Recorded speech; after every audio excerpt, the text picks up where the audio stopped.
یہ چاہتے ہیں کہ آپ کے بچے یہاں پر آئیں، آپ کے نوجوان یہاں پر آئیں، آپ کے بڑی عمر کے لوگ یہاں پر آئیں اور دین سیکھیں، قرآن سیکھیں، وضو سیکھیں، غسل سیکھیں، اور جتنے تمام مسائل ہیں مسجد سے ہم اگر اپنے بچوں کو جوڑیں گے، مسجد سے اگر ہم اپنے نوجوانوں کو جوڑیں گے، مسجد سے اگر ہمارے ادھیڑ عمر والے لوگ بھی جڑ جائیں گے، مسجد سے کچھ ایسی ایکٹیویٹیز ہوں گی جس کی وجہ سے خواتین کے اندر بھی دین آئے گا، تو میرے دوستو ہمارا جو معاشرہ ہے، ہمارا جو محلہ ہے، ہماری جو بستی ہے، اس کے اندر دین 100% آ سکتا ہے۔ 100% ہم دین پر عمل کر سکتے ہیں، لیکن اس کے لیے کوئی نہ کوئی ہیلہ ہمیں اصول کرنا ہوگا۔ ظاہر سی بات ہے تمام لوگ مدرسے میں داخلہ نہیں لے سکتے، اور بھی تعلیم ہے وہ جاننا ضروری ہے، کاروبار ہے وہ کرنا ضروری ہے، آفس جانا ہے وہ بھی ضروری ہے، تو اس لیے تمام لوگ مدرسے میں داخلہ نہیں لے سکتے۔ اور بھی تنظیمیں ہیں وہ یہ کہتی ہیں کہ بھائی آپ یہاں سے نکل جائیے، گھر بار چھوڑیے، کئی دن تک آپ باہر رہیے،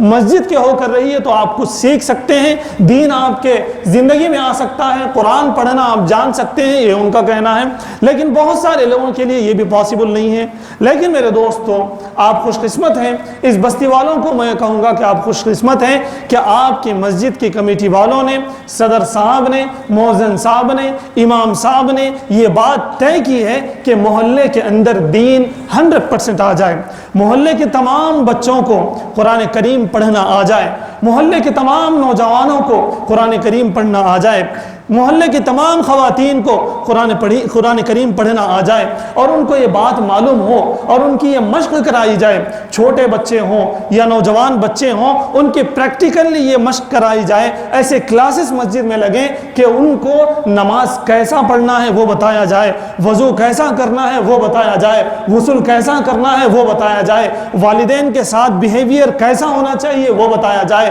اپنے پڑوسیوں کے ساتھ کیسے حقوق کے ساتھ رہنا چاہیے وہ بتایا جائے، اپنے رشتہ داروں کے حقوق کیا ہیں وہ بھی بتائے جائیں، کلاس وائز بتایا جائے، سبقن بتایا جائے۔ یہ آپ کی مسجد کے ذمہ داروں نے یہ طے کیا ہے۔ اس لیے میں کہتا ہوں کہ یہاں کے بچے ہوں یا یہاں کے نوجوان ہوں یا یہاں کے بڑی عمر کے لوگ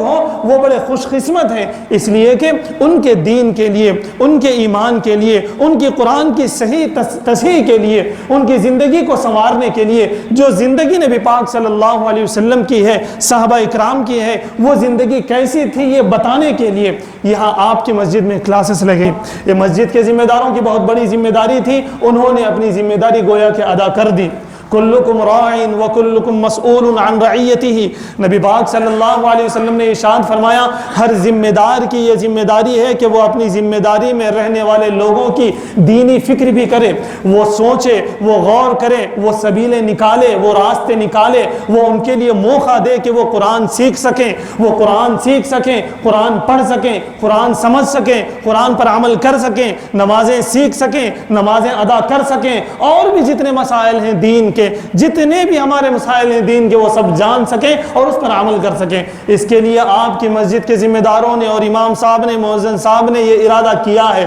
کہ آپ کے یہاں پر کلاسز لگیں گے، چھوٹے بچوں کے الگ کلاسز لگیں گے، نوجوانوں کے الگ کلاسز لگیں گے، ادھیڑ عمر کے جو بڑے لوگ ہیں، جو بڑی عمر کے لوگ ہیں ان کے لیے الگ کلاسز لگیں گے، خواتین کے لیے بھی انشاءاللہ کسی گھر کو متعین کیا جائے گا، وہاں پر کوئی معلمہ پڑھائے گی۔ ان ذمہ داروں نے اپنی ذمہ داری پوری کر دی ہے۔ یہ چاہتے ہیں کہ آپ کے بچے یہاں پر آئیں، آپ کے نوجوان یہاں پر آئیں، آپ کے بڑی عمر کے لوگ یہاں پر آئیں اور دین سیکھیں، قرآن سیکھیں، وضو سیکھیں، غسل سیکھیں، اور جتنے تمام مسائل، کسی کے پاس عقیقہ ہے اس کے بھی مسائل ہیں، کسی کے پاس نکاح ہے اس کے بھی مسائل ہیں، کسی کے یہاں کوئی بچہ پیدا ہو گیا اس کے بھی مسائل ہیں، کسی کے یہاں کسی کی موت ہو گئی اس کے بھی مسائل ہیں، کسی کے گھر مہمان آ گئے تو اس کو بھی جاننا ضروری ہے، کسی کے یہاں پڑوسی آ گئے تو اس کو بھی جاننا ضروری ہے۔ یہ تمام مسائل ہم انشاءاللہ بتائیں گے۔ آپ کی مسجد میں اس کا اہتمام کیا جانے والا ہے، تو آپ سے اپیل ہے آپ بھی اس آیت کو، آپ بھی اس حدیث مبارکہ کو سن لیں۔ اللہ کے رسول صلی اللہ علیہ وسلم نے جو ارشاد فرمایا کہ ہر ذمہ دار پر ضروری ہے کہ وہ اپنے ماتحت رہنے والوں کی ذمہ داری قبول کرے اور ان کے دین کا بھی وہ لحاظ رکھے، دین بھی انہیں سمجھائے۔ تو بستی کے جتنے بڑے لوگ ہیں ان سے ہم اپیل کرتے ہیں، مسجد والوں کی طرف سے میں اپیل کرتا ہوں کہ آپ اپنے گھر سے ننھے منھے میں جو آپ کے بچے ہیں، بچے ہوں یا بچیاں ہوں، ان کو آپ مسجد بھیجیں تاکہ وہ قرآن پڑھنا سیکھیں، تاکہ وہ قرآن سمجھنا سیکھیں، تاکہ وہ وضو بنانا سیکھیں، تاکہ وہ نماز پڑھنا سیکھیں، اور نماز پڑھنے کی طرف ان کو وہ متوجہ ہو جائیں اور دین کے اعمال کی طرف وہ متوجہ ہو جائیں۔ اگر ایسا نہیں ہوگا تو ہم جان رہے ہیں، ہر جمعہ ہم جان رہے ہیں کہ آپ صلی اللہ علیہ وسلم نے یوں قربانیاں دی ہیں، آپ صلی اللہ علیہ وسلم کے صحابہ نے اس طرح کی قربانیاں دی ہیں۔ اگر ہم اپنے بچوں کو صبح اٹھا کر شام میں لگیں گے کلاسز، صبح لگیں گے کلاسز، جیسا بھی ہوگا، اگر ہم اپنے بچوں کو قربانی دیتے ہوئے اگر شام میں ٹیوشن ہو تو ٹیوشن کی آپ قربانی دیجئے، انہیں عربی کے لیے بھیجیے، انہیں قرآن سیکھنے کے لیے بھیجیے، انہیں دین سیکھنے کے لیے بھیجیے۔ آج آپ دیکھتے ہیں کہ لوگوں کے اندر کتنے جھگڑے ہیں، بچے اپنے باپ کی نہیں سن رہے، بیوی اپنے شوہر کی نہیں سن رہی، شوہر اپنی بیوی کا خیال نہیں رکھ رہا، بہو ساس سے تنگ ہے، ساس بہو سے تنگ ہے، دیورانی اور جٹھانی میں جو ہے نہیں بن رہی۔ یہ تمام باتیں میرے دوستوں کیوں پیدا ہو رہی ہیں؟ اسی لیے پیدا ہو رہی ہیں کہ انہوں نے اپنے بچوں کو، یا انہوں نے بچپن میں اپنے بچوں کو مسجد نہیں بھیجا، مکتب نہیں بھیجا، وہ جانتے ہی نہیں کہ ماں کے حقوق کیا ہوتے ہیں، وہ جانتے ہی نہیں کہ بھائی کے حقوق کیا ہوتے ہیں، وہ جانتے ہی نہیں کہ بڑوں کے ساتھ کیسا پیش آنا چاہیے، وہ جانتے ہی نہیں کہ چھوٹوں کے ساتھ شفقت نبی پاک صلی اللہ علیہ وسلم نے کس طرح کرنے کو بتایا ہے۔ اس لیے آج ہمارے گھروں میں جھگڑے ہیں، تو اس لیے اس جھگڑے کو ختم کرنے کے لیے اور دین کو اپنی نسلوں میں باقی رکھنے کے لیے میرے دوستو آج ضروری ہے کہ ہم اپنے بچوں کو مسجد بھیجیں، مکتب بھیجیں، اور ان کے دینی تعلیم کا ہم جو ہے ان کا التزام کریں۔ آپ جانتے ہیں، بتانے کی ضرورت نہیں ہے، بچوں کے اندر جو چیز آ جاتی، مزاج ان کا جو بن جاتا، بڑوں کی بات ماننے کا یا نہ ماننے کا، لوگوں کے ساتھ اچھا برتاؤ کرنے کا یا نہ کرنے کا،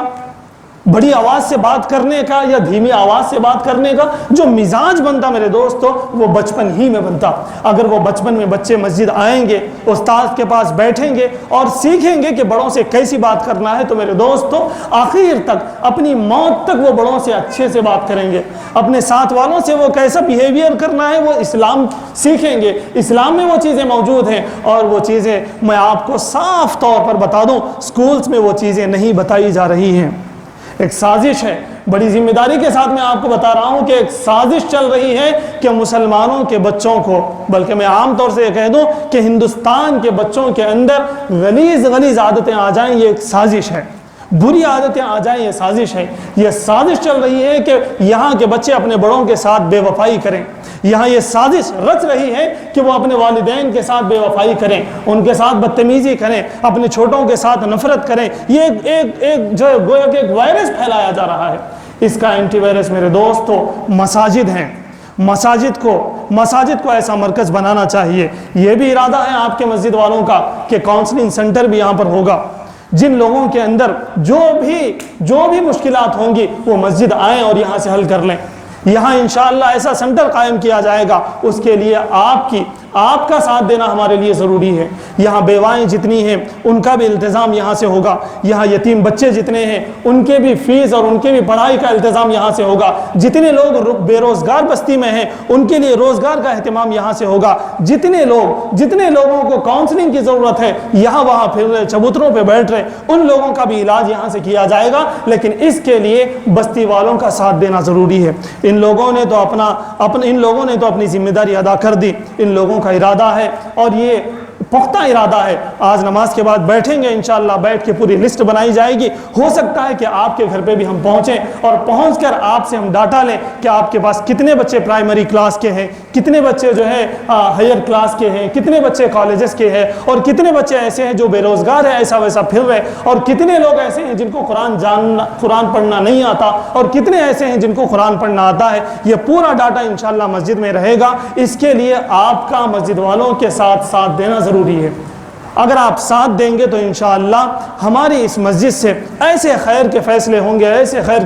گے کہ جس کی کوئی حد نہیں۔ اگر یہ ایکٹیویٹیز مسجد سے نہیں ہوں گے، میں بڑی ذمہ داری کے ساتھ یہ بات بتانا چاہتا ہوں کہ ایسے ایکٹیویٹیز اگر مسجد سے نہیں ہوں گے تو مسجد کی میناروں سے لعنتیں برس رہی ہوں گی۔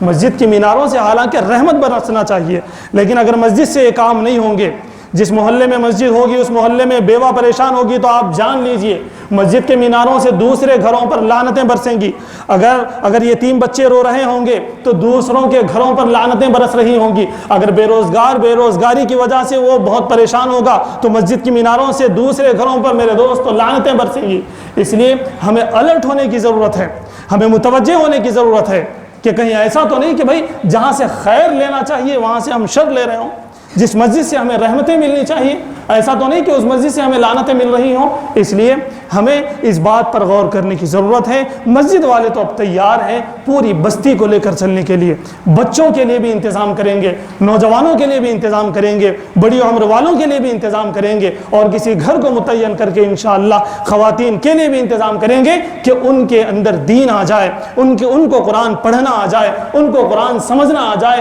ان پر قرآن پر عمل کرنا ان کے لیے آسان ہو جائے. اس کی کوشش مسجد سے کی جا رہی ہے. میں آپ سے ایک اور مرتبہ دردمندانہ اپیل کرتا ہوں کہ آپ بھی شانہ بشانہ کندھے کو کندھا ملا کر آپ بھی ہمارا ساتھ دیں تو انشاءاللہ اس بستی کو ہم ایک مثالی بستی بنائیں. اللہ تعالیٰ سے دعا ہے کہ اللہ تعالیٰ ہمیں ان تمام ارادوں پر عمل کرنے کی توفیق عطا فرمائے.